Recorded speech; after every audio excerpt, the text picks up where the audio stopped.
Chudurmi kadari bangkenge bolongki banglongki dangmansi si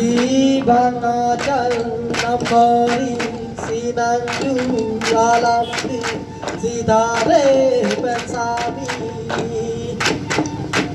si nangjirdar lolonti si dare pensami bangjirdah lodeki si bangthare pensami bangjirdah tanggoi bangjirdah punsari si bangkenge bolongki bangjutu alamki othare pensami mojirdah doarki tejirpu jengandi mojirpu jengabi tejagre bhatmasi si bangthare pensami bangjage nangkanti si jagre punsari bangkotong sopengki si boham laksampi si bangkenge bolongki bangjutu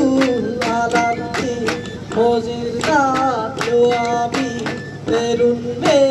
lolonti si morunme meapi tevantha merinti si bangkenge bolongki bangajar namkhoni si thare pensami bangunme meapi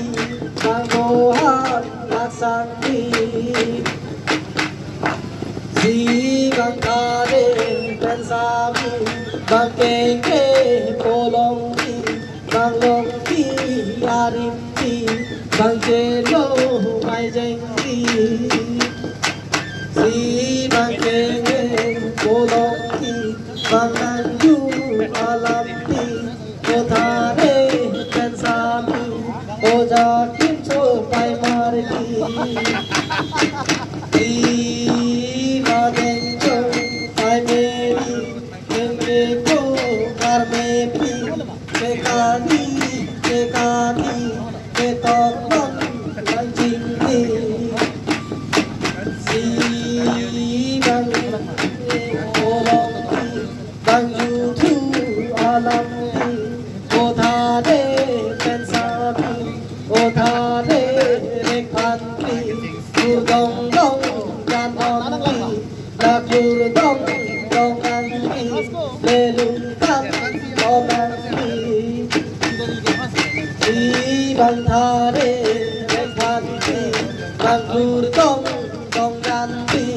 si sabi adeti bangurdong donganti banglungkan nangkanti si bangkenge bolongki kajutu alampi okinso pai mareni angkene jotmasi corona kenghampi si bangkenge bolongki kajutu alampi urdongkong kaangki maitangki bokongki ojakin pai mareni si tangkere jotmasi corona kenghampi mokanun eneti unangju alampi si bangkenge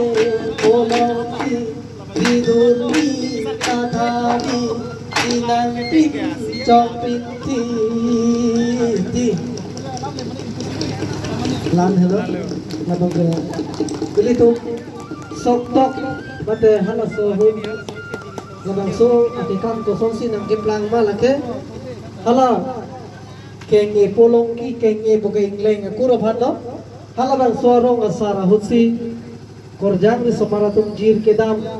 penang lerok sok ketok la sok kelang be thek long si ciklu ke klar